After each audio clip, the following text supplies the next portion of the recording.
Hola, buenas tardes.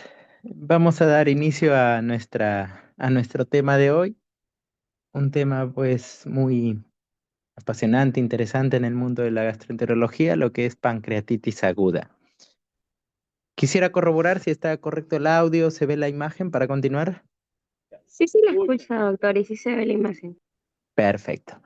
Muy bien. Empezamos pues por hablar un poquito de lo que es el páncreas. Como ya todos ustedes saben, pues el páncreas tiene dos funciones relevantes.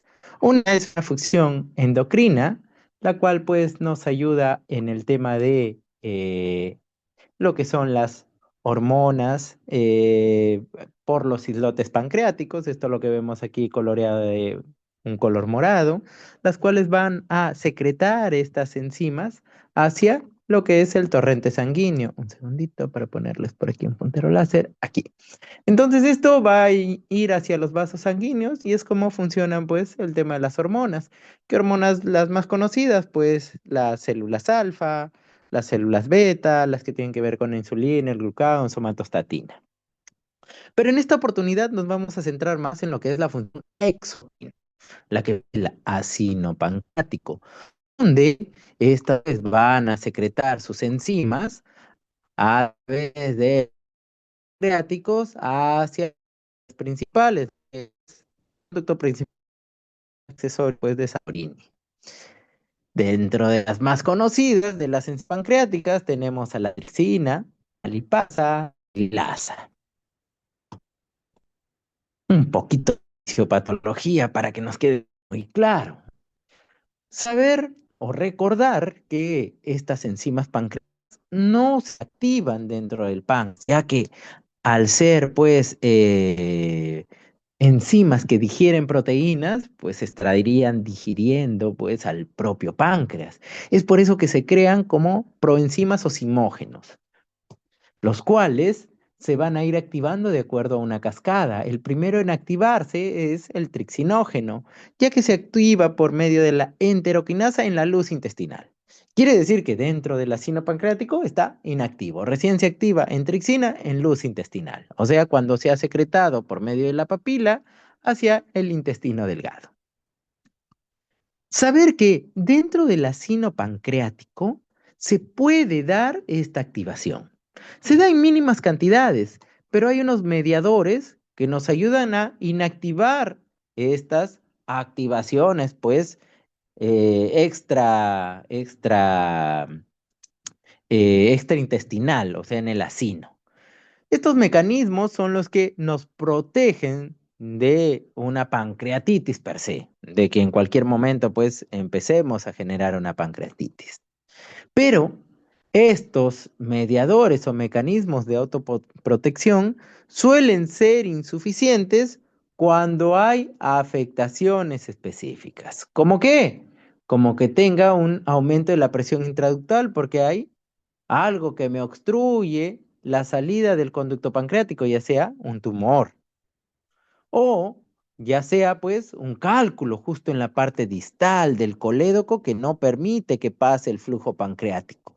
Eso rompe este equilibrio y lamentablemente se activa la trixina y empieza la autodegradación del páncreas, lo que es una pancreatitis. ¿Qué más? La estimulación por el alcohol. Por eso está la pancreatitis alcohólica. Cuando se da un consumo de alcohol mayor a 5 años, en cantidades pues mayores a 20, 25 gramos por día, esto puede alterar este mecanismo de regulación y permitir que se activen los simógenos en el ácido pancreático. Muy bien. ¿Cuáles son las causas más frecuentes de pancreatitis aguda? De lejos, la más conocida, el aumento de presión intraductal por medio de piedritas ahí en el colédoco, lo que es una litiasis o en algunos casos hasta barro biliar. Factores de riesgo para generar litos vesiculares, la edad mayor de 40 años, sexo femenino, todo esto que lo pueden leer con calma. Esta imagen, ¿por qué ponemos un embudo aquí? Porque el colédoco suele tener una disposición similar. Mayor diámetro en la parte proximal, menor diámetro en la parte distal. Y justo por aquí se une el conducto pancreático. Es por ello que las piedritas que generan pancreatitis suelen ser piedritas muy pequeñitas, por lo general de 5 milímetros o menos. Y estas piedritas pequeñitas de 5 milímetros o menos obstruyen temporalmente, generan la pancreatitis y migran por la presión, caen tuc, hacia lo que es el intestino. Es por eso que en pancreatitis la etiología más frecuente es biliar, pero no solemos tener coledocolitiasis. ¿Por qué? Porque las piedras suelen migrar espontáneamente. Como vemos aquí, justo lo que me genera pancreatitis está bien distal y como son más de menor diámetro, menos de 5 milímetros, suelen migrar espontáneamente después de haber generado la pancreatitis. Ya, no se olviden ese dato. Entonces, doctor, ¿cómo hago el diagnóstico de una pancreatitis aguda para decir que es etiología biliar si no voy a ver la piedrita aquí distal? ¿Algún valiente que quiera decirnos cómo? Para hacer un poquito interactiva la clase.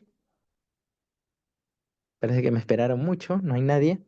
Bueno, simplemente yo puedo decir en el contexto de una pancreatitis aguda que la etiología es biliar cuando yo veo litiasis vesicular. Si veo litiasis vesicular en el contexto de una pancreatitis aguda, esto es suficiente para yo decir, ah, esta es una pancreatitis de etiología biliar, que probablemente el lito ya migró. Entonces no necesariamente tengo que ver el lito en la parte distal enclavado ahí, no. Ya, si basta con ver litos en la vesícula en el contexto de una pancreatitis aguda, ya está, es pancreatitis de etiología biliar. ¿Qué le sigue? El alcohol. Pero como ven, tiene que ser un consumo mayor a 5 años y mayor de 4 unidades de bebida estándar. ¿Qué es una unidad de bebida estándar? 250 cc de cerveza, 125 de vino y va a depender de la concentración de alcohol de cada trago para saber cuánto es el volumen para llegar a una unidad de bebida estándar. También la hipertrigliceridemia, sí, siempre y cuando supere un valor de 1000. ¿Ya? Si superamos un valor de 1000 en el contexto de una pancreatitis, esta es una pancreatitis de etiología hipertrigliceridemia. En cuanto a fármacos, acá sí la literatura nos dice que la verdad no hay una evidencia científica sólida para fármacos. Si ustedes revisan los fármacos, hay miles de fármacos que generan pancreatitis y no realmente es así, sino que se encuentra pancreatitis, un fármaco que está ahí, se asume por el fármaco, pero no es evidencia suficiente, así que lo dejo por ahí fármacos, picadura de escorpión como algo anecdótico. En cuanto al mundo de la gastroenterología, pancreatitis por CEPRE, 5 a 15% de las CEPRES presentan pancreatitis, ya que trabajamos en la papila donde se puede inflamar y no drenar correctamente pues, el jugo pancreático y darse una pancreatitis. ¿Cómo diagnosticamos una pancreatitis aguda? Aquí pues requerimos dos de tres criterios. El primer criterio, y el más utilizado, pues es la clínica. Dolor abdominal, clínicamente sugestivo de pancreatitis. ¿Cómo es ese dolor? Pues, según la literatura, es un dolor que puede ir en zona, en franja o en cinturón hacia la espalda. Es un dolor que tiene que ser intenso. Lo más característico es que sea tipo opresivo, pero también puede ser como un cólico, una icada, un ardor. La característica más importante es que es intenso, ¿ya? 50% de los casos se irradia hacia la espalda, ya si nos viene así y no sospechamos en pancreatitis, como digo, ya es un crimen, ¿ya? Síntomas asociados más frecuentes, náuseas y vómitos. ¿Por qué náuseas y vómitos? Porque una pancreatitis aguda genera hilio. ¿Qué significa hilio? Que no hay una movilización correcta del contenido gastrointestinal. Se acumula aire, se acumula jugos gástricos y esto pues se expulsa como un vómito. Fiebre, taquicardia, hipotensión, estos pueden presentarse asociados al contexto de un CIRS, de una respuesta inflamatoria sistémica que es característica de la pancreatitis aguda. El siguiente criterio es el de laboratorio. Un valor de amilasa lipasa más de 3 veces el valor normal. ¿Por qué se ha puesto una elevación tan alta? Porque hay múltiples patologías que me pueden elevar amilasa o lipasa en distintos contextos. Una colecistitis, una apendicitis, una insuficiencia renal, un dolor abdominal, un problema ginecológico, me pueden elevar amilasa, lipasa. Es una enzima muy sensible, pero para decir que es pancreatitis tiene que estar más de 3 veces el valor normal. Características fisiológicas, la milasa pues es la que eleva más rápido, ¿ya? Desde horas y empieza a elevar, su pico es al tercer, quinto día, y la lipasa, saber que dura hasta 14 días. Antes se decía que un paciente debe comer cuando la lipasa normalizaba, por eso era frecuente ver a pacientes sin comer 5, 7, 10 días. Actualmente ya no. Vamos a revisar cuáles son estos criterios. Con estos dos criterios se hace el diagnóstico del 90% de las pancreatitis. Pero si hay casos de duda diagnóstica. Por ejemplo, un paciente que está encefalopático por X motivos y por ahí alguien le dosa amilasa lipasa y está 3 veces el valor normal. Uy, no tengo clínica. ¿Cómo diagnostico? O dos, tiene clínica característica, pero la amilasa, la lipasa no elevan 3 veces el valor normal. Han elevado ahí entre 2 a 3. Aquí pues voy con el tercer criterio que es la imagen. ¿Qué es lo que quiero ver la imagen? ¿Quiero ver necrosis, doctor? No, necesito ver solo inflamación del páncreas. ¿Cómo es un páncreas inflamado? Pues está más grande, se ve edematoso, se ve bien definido, líquido peripancreático, ya está, criterio de imagen, ya sea por eco, tomo, rezo. Eso es lo que quiero ver para poder decir que es una pancreatitis, o mejor dicho, que tiene el criterio de imagen para pancreatitis. La ecografía, ¿para qué nos sirve? Ya les había adelantado, básicamente para buscar también la etiología. Si veo cálculos biliares, ya está, la etiología es biliar. Muy bien. Y para ver la isquemia o para ver la necrosis pancreática, recuerden, la imagen para ver necrosis pancreática tiene que tomarse a partir de las 72 horas. Tomarlo antes me va a dar un falso negativo. ¿Por qué? Porque ahí todavía la isquemia se está instalando y no va a existir necrosis. Entonces, no se confíen por una tomografía dentro de las 72 horas para decir, no, no hay necrosis, porque la necrosis se va a objetivar a partir de las 72 horas. O sea, le tomo su tomo si quiero ver necrosis a partir del tercer, cuarto día. Entonces, doctor, ¿cómo diagnostico si hay necrosis o no hay necrosis de forma temprana? Ya lo vamos a ver. Y aquí viene lo que es la clasificación. Entender esto. Si ya han rotado por emergencia y han visto casos, nosotros tenemos que diferenciar. Primero empezamos porque la pancreatitis es un proceso inflamatorio agudo del páncreas y hemos dicho por la autodigestión de sus propias enzimas. Este es un proceso reversible. Y hay dos tipos de pancreatitis. Una pancreatitis intersticial, que es la que se caracteriza por inflamación, edema, líquido. Aquí no hay necrosis. Esta es la más frecuente, 80-85%, y tiene una mortalidad mínima. Estas pues hasta en casa se resuelven. Aquí no hay mayor tema.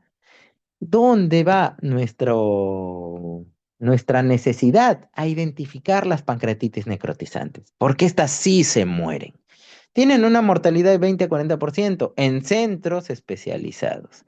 En centros no especializados o con un no adecuado manejo, pues puede llegar hasta el 50% más. O sea, quiere decir que cada uno de dos pacientes con pancreatitis necrotizante se muere.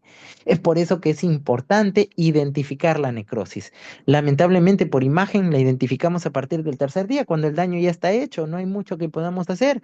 Es por ello que viene la necesidad de clasificar y de cómo adelantarnos a sospechar cuál es una pancreatitis con necrosis. Y aquí realmente viene lo importante de la pancreatitis aguda.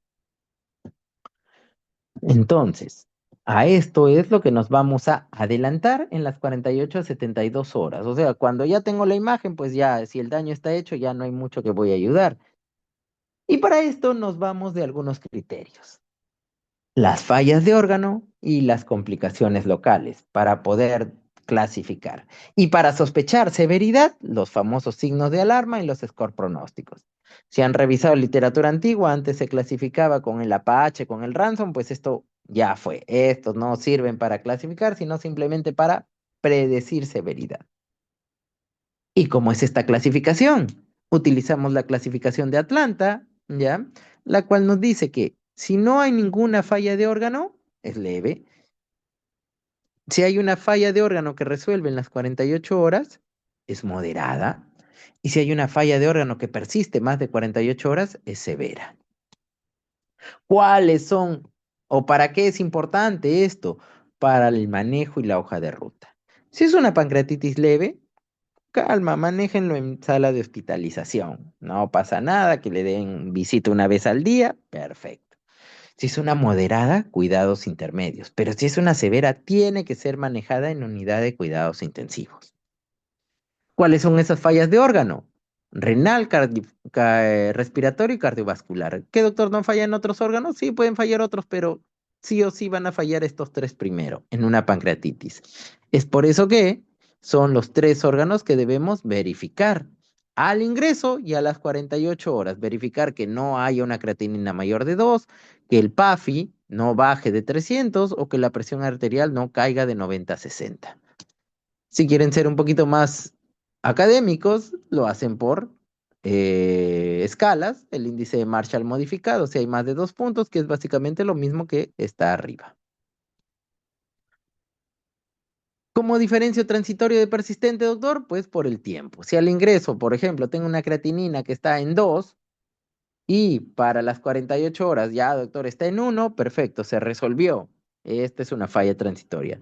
Doctor, ya pasaron 48 horas y al contrario, sigue, está en 2.4, 2.5. Ah, no, esta es una falla de órgano persistente. Ahora, doctor, y tengo que esperar 48 horas para saber si es transitorio o persistente. Entonces tendría que esperar 48 horas para poder clasificarlo como moderado o severo. No es mucho tiempo. ¿Qué hago en el interín? Pues aquí me ayudan los pronósticos de severidad. Si yo tengo un paciente con una edad avanzada, aquí varía la literatura, algunos consideran 65, otros 70 años, pues este es un criterio de que esta pancreatitis va a ser severa.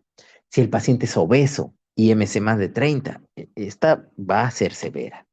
Si hay biomarcadores, el PCR eleva más o menos a las 24, 48 horas, la interleucina 6 eleva más pronto, ya antes de las 24.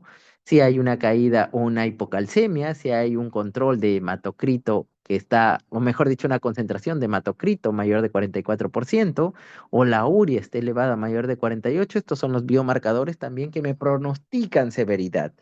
Esto es lo que nosotros llamamos una pancreatitis aguda potencialmente grave o potencialmente severa. ¿Ya? ¿Qué me reúne estos pronósticos de severidad de una forma más sencilla, con una alta especificidad? La escala de Visa. Entonces, a toda pancreatitis aguda lo clasifico por medio de las fallas de órgano o Marshall y le veo los criterios de severidad por BISAP. Entonces, cada vez que vayan a emergencia a una pancreatitis aguda, le calculamos su Marshall y le calculamos su BISAP. ¿Ya? Fases de pancreatitis aguda es importante para entender lo siguiente. La primera fase es la fase de inflamación. ¿Ya? Aquí empieza la cascada inflamatoria a crecer. Aumentan los leucocitos, aumenta la respuesta inflamatoria sistémica, ¿ya? Y si esto persiste más o es una respuesta inflamatoria sistémica persistente, pues aumenta el riesgo de falla de órgano. La tardía, este es después que ya se dio la inflamación, aquí cede la inflamación, aquí se da lo que se llaman los CARS, un síndrome de respuesta antiinflamatoria. Entonces, de los leucocitos, la parte inflamatoria que estaba volando, pues ahora se empieza a compensar, a disminuir. Y aquí es donde se puede infectar. Entonces, si yo tengo una pancreatitis aguda dentro de la primera semana, no voy a sospechar, pues, entendiendo esto, que hay una pancreatitis infectada, una pancreatitis aguda infectada. No, porque aquí si hay fiebre, lo más probable es que es parte del SIRS o es un foco extrapancreático. Te está haciendo una neumonía, te está haciendo una infección urinaria, una flebitis, no le cambió la enfermera su, su venoclisis. Eso en la primera semana. Si ya estoy en segunda semana y mi paciente hace fiebre, no. Aquí sí ya puede ser que haya una infección de esta pancreatitis aguda. ¿Ya? ¿Dónde aparecen las complicaciones locales? Fase tardía, a partir de la primera semana. ¿Dónde aparece la falla de órgano? en la primera semana, en la fase temprana. Y estas son cómo evolucionan cada tipo de pancreatitis.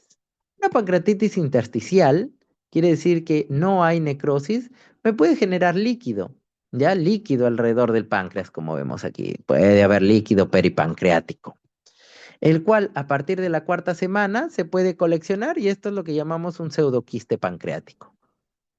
Pero si una pancreatitis tiene necrosis, pues la colección necrótica aguda hay líquido alrededor, pero hay también dentro del páncreas. Y esta a las 4 semanas se va a convertir en un WON o lo que llamamos una necrosis amurallada, donde aquí en la intersticial el contenido es homogéneo, aquí es heterogéneo, hay restos de tejido muerto. Y esto es, doctor, tuvo mi paciente pancreatitis necrótica y ha evolucionado a un pseudoquiste pancreático. Error. No se cruzan. Si hay necrosis, a lo que te ha evolucionado es un WON. Si hay intersticial, a lo que te evoluciona es una pancreatitis, a un pseudoquiste. Si hubiera colección, el 90% de las colecciones se reabsorben de la pancreatitis intersticial. Un 10% llega a pseudoquiste. Y de estos 90% se resuelven con observación. Un 10% requiere drenaje. Todo lo contrario en la pancreatitis necrotizante. El 90% de las colecciones llega a un WON. Y el 90% de los WON requieren drenaje. ¿Ya? No resuelven espontáneamente. Entonces, cuando hagan su seguimiento de complicaciones locales, tengan bien claro qué tipo de pancreatitis es. Si es necrosis, te va a ir esta vía. Si es intersticial, te va a ir esta vía. ¿Cómo manejo? Ya diagnostiqué, muy bonito, todo académico, pero ¿cómo manejo mi pancreatitis aguda? Tres pilares: líquidos, analgesia y nutrición. Los líquidos, saber que en la respuesta inflamatoria, pues las uniones intercelulares se separan, hay mayor permeabilidad de los vasos sanguíneos y el líquido se nos va al tercer espacio. ¿Qué es tercer espacio? Edema peripancreático. ¿Qué es tercer espacio? Líquido pleural, ascitis. A esto aumentan las pérdidas. Mi paciente está con fiebre, ha vomitado, no está comiendo y esto se suma para una hipovolemia efectiva. ¿Qué quiere decir? Que mi volumen vascular no es suficiente para irrigar todos los órganos. Hay una hemoconcentración. Esto me puede generar isquemia del páncreas, favorecer lo que es una necrosis, falla renal, shock hipovolémico. ¿Qué tengo que hacer por eso? Dar volumen, básico volumen, pero tener cuidado. Si doy demasiado volumen, me voy al otro lado, a un edema agudo del pulmón o a un síndrome compartimental agudo con fallas de órgano. Antes, pues, nuestros maestros nos decían, hay que hidratar al paciente hasta que tosa. O sea, hidrataban 7, 8, 9 litros hasta que el paciente tosía, o sea, tenía un edema agudo de pulmón. Ah, ya, hasta aquí nomás. Los estudios se han ido avanzando y se ha visto que no se requiere una hidratación tan agresiva. Se iba bajando a 5 o 6 litros. Ahora estamos en el periodo de hidratación moderada, ya una hidratación controlada para evitar eventos adversos, ya que se dice que muchas de las pancreatitis evolucionaban más, no tanto por la pancreatitis, sino por el exceso de fluidoterapia. Estos son los múltiples estudios que argumentan esto, que es mucho mejor una resucitación moderada con líquidos. Tiene menos falla de órgano, tiene menos complicaciones locales. Entonces, ¿qué significa una fluidoterapia moderada? Que voy a empezar con perfusiones más pequeñas, en ejemplos prácticos. Si tengo un paciente de 70 kilos, una hidratación agresiva era 3 mililitros por kilo por hora, o sea, le daban un promedio de más de 6 litros. Actualmente se recomienda un promedio de 3 litros. Mire cuánto se ha bajado. Entonces, punto 2, ¿cuánto tiempo hidrato a mi paciente? 24 horas es lo que nos va a ayudar. Es donde recién se da la cascada inflamatoria. Eh, hidratar más de 24 horas no te va a dar ningún beneficio adicional. Ahora, ¿con qué hidrato? Ya se ha demostrado que el lactato Ringer tiene ventajas, ya que al no tener cloro disminuye hipercloremia que podría estar asociado a acidosis. Así que el lactato Ringer es nuestra primera opción. Y segunda opción, pues nuestro buen amigo el cloruro de sodio al 0,9%. ¿Ya? Entonces, otra cosita. Le he puesto por aquí, ya. Ejemplo práctico, doctor. Ah, qué bonito se ve aquí, pues no, perfusión 1,5 mililitros por kilo por hora, pero eso sí es que tengo bomba de infusión. Pero ¿y si no tengo bomba de infusión? Recuerden que si dejan un goteo de 15 gotas por minuto, esto es más o menos 1 litro en 24 horas, 30 gotas, 2 litros, 45 gotas, 3 litros, 60 gotas, 4 litros. Entonces, ¿qué es lo que le recomiendo? Dejar entre 45 a 60 gotas por minuto en el famoso Volutrol. Nos va a ir perfecto para asegurar 3 a 4 litros en 24 horas. ¿Ya? Muy bien. Analgesia. ¿Con qué controlo el dolor? Si vemos aquí, cuando empieza el dolor, ¿qué es lo que más nos ayuda en el primer día a controlar? La epidural. Va muy bien, pero no le vamos a poner a todo el mundo epidural. A partir del segundo día nos va muy bien con opioides o con AINES. Existe un estudio, un artículo del año 70 que nos dice que los opioides generan mayor constricción del esfínter de Oddi. Por mucho tiempo se trataba de no dar AINES, pero se ha visto que en la práctica clínica no tiene ninguna relevancia. El dar opioides no genera mayor dolor, controla muy bien. Pero sí saber que siempre debe ser, pues, el control o la analgesia tiene que ser individualizada. Si yo tengo un paciente, pues, con antecedente de úlcera péptica que ha tenido sangrado, no le voy a poner AINES, la voy a llevar a nuevamente un sangrado, le daré opioides. Ahora, si yo tengo un paciente que me sospecha que tiene una adicción a opioides, pues utilizo AINES o lo que tenga disponible, ¿ya? Hasta paracetamol va muy bien. Pero, ¿qué es lo que utilizamos habitualmente? Opioides, ¿ya?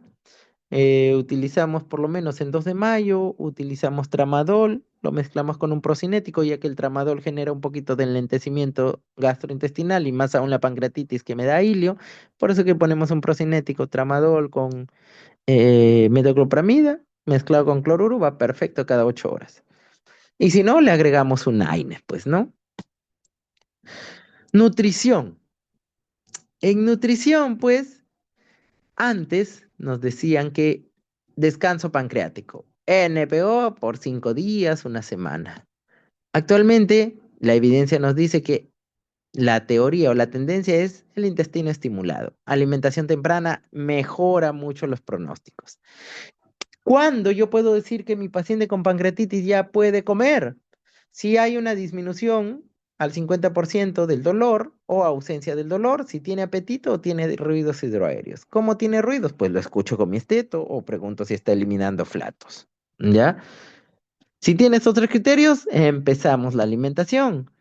Con con esta alimentación temprana se ha asociado pues a menor estancia hospitalaria, menor costo hospitalario. ¿Con qué inicio la alimentación? Antes se empezaba tolerancia oral, dieta líquida, blanda y ya la dieta sólida. Actualmente la evidencia nos dice que podemos empezar directamente con dieta sólida. Obviamente baja en grasas, porque la gran mayoría suelen ser de causa biliar y si hay consumo de grasas, se estimula colecistoquinina, puede haber contracción vesicular y un nuevo lito puede ir hacia coledocodistal y dar o complicar con una nueva pancreatitis. Por ello es que damos una dieta hipograsa. ¿Qué hacemos en el hospital? Iniciamos en la mañana, si ya no hay dolor, nada en la visita, tolerancia oral, dieta líquida y para la tarde ya estamos dando una dieta sólida. Hemos hecho un pequeño mix por un tema de seguridad, pero la evidencia nos dice que podríamos ir directamente con una dieta sólida.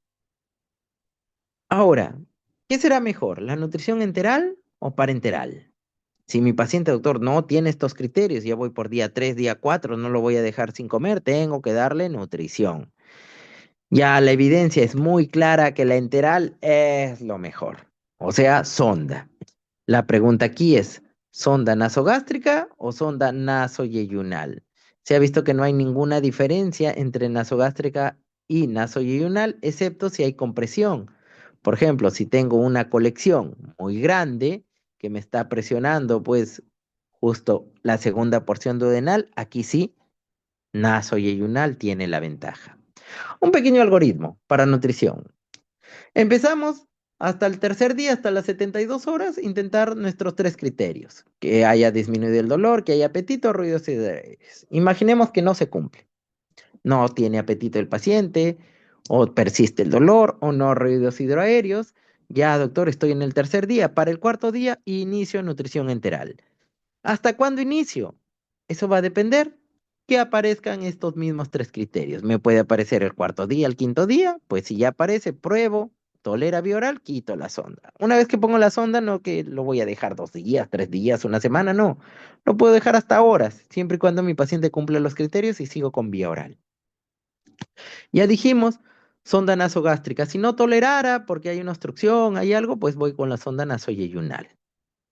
Y si ya no tolera para nada la nutrición enteral, ahí recién voy a la nutrición parenteral. Ya es nuestra última opción, ya que tiene muchas complicaciones y lo mejor es oral o enteral.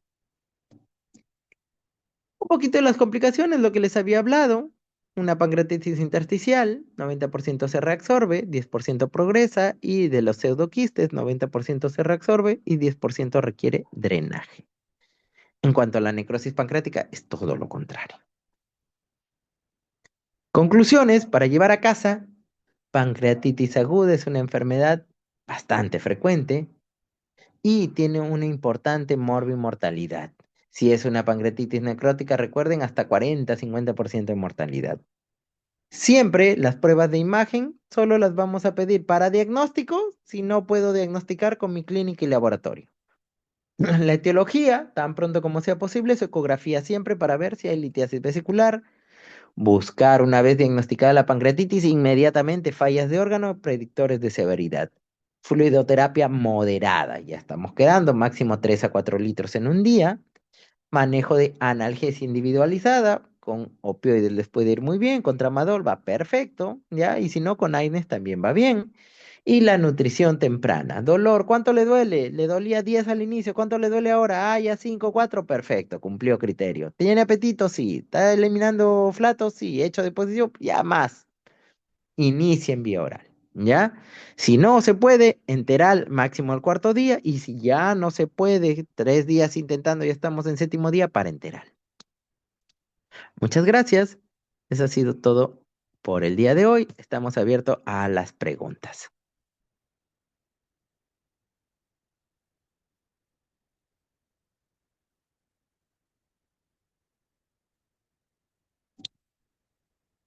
¿Alguna pregunta? Si alguien tiene miedo de hablar, lo puede escribir. Voy a No, dar un doctor, muchas minutito. gracias. Mm, Ya, muy bien. Entonces, chicos, si no hay ninguna pregunta, les quiero dar un aporte final. Imaginemos un casito clínico, ¿ya? Viene un paciente varón de 42 años. Siempre pongo este ejemplo porque suele ocurrir. El residente pues los dejó en la noche, les dejó el sello y les dijo solo, despiértenme si es estrictamente necesario. Están ahí ustedes. Llega paciente 42 años y nos dice, doctores, tengo un dolor intenso en epigastrio que se me irradia hacia la espalda. Ya, perfecto. Uy, esto puede ser pancreatitis. Amilasa lipasa, más de 3 veces el valor normal. Emocionados. Ah, una pancreatitis. Imaginemos que la amilasa salió en 2000 y la lipasa salió en 1000. Entonces van a hospitalizar, justo en observación solo hay una cama. Pero también llegó otro paciente, igual de la misma edad, 42 años, pero a este, a su clínica de dolor intenso, le tomaron los exámenes y les llega, uy, amilasa 10.000, lipasa 20.000. ¿Cuál paciente está más grave? ¿A cuál le dan prioridad? ¿A cuál lo pasan a esa camita de observación y a cuál lo tienen en la silla? ¿Al de 2.000 o al de 20.000?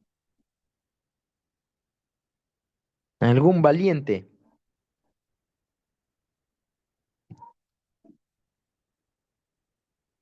¿Nadie?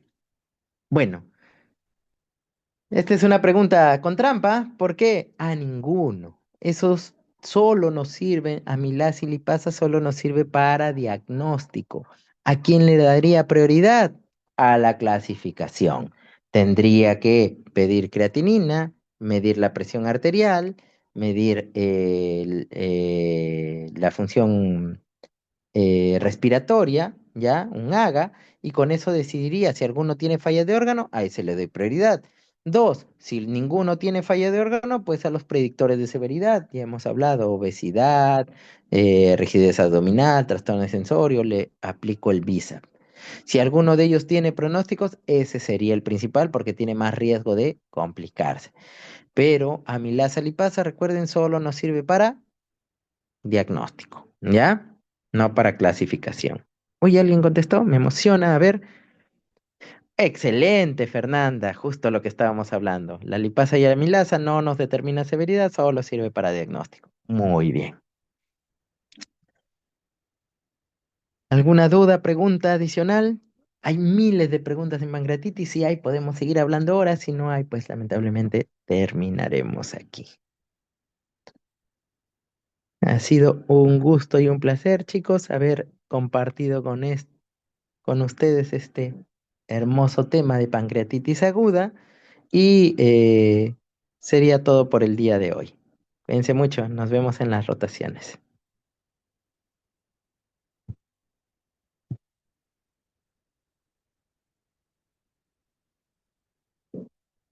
A ver, nos dice Fernanda, doctor, ¿se podría dar el caso de la pancreatitis aguda se solucione solo? Sí, como les digo, una pancreatitis aguda leve tiene una mortalidad muy baja. Entonces, si es una pancreatitis leve, podría solucionarse hasta solo. Simplemente el paciente, hasta por un tema fisiológico, no va a tener apetito, ahí va a estar en NPO.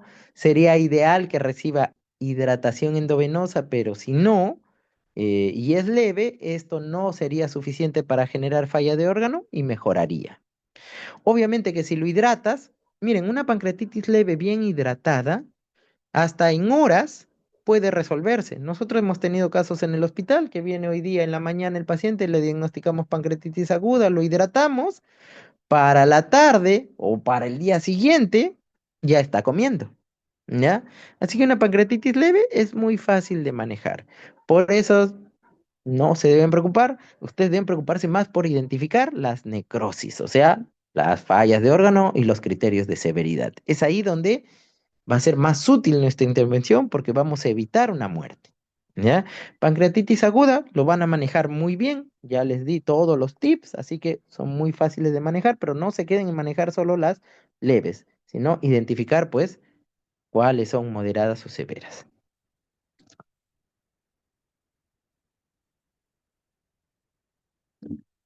Muy bien, si ya no aparece nada más, me despido una vez más. Cuídense, hasta luego chicos. A ver, más. Ah, ¿y de qué depende que el paciente haga una intersticial o necrótica?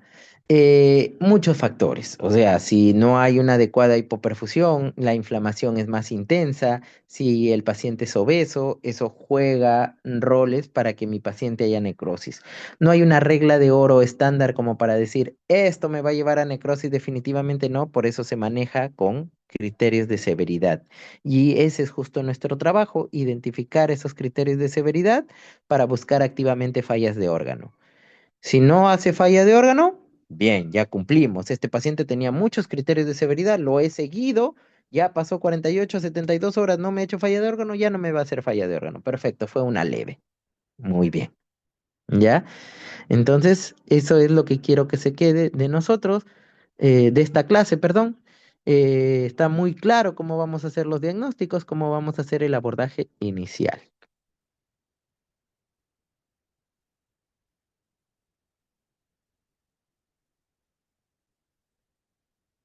Ok, muy bien. Fernanda, cuídate mucho y un abrazo para todos. Adiós.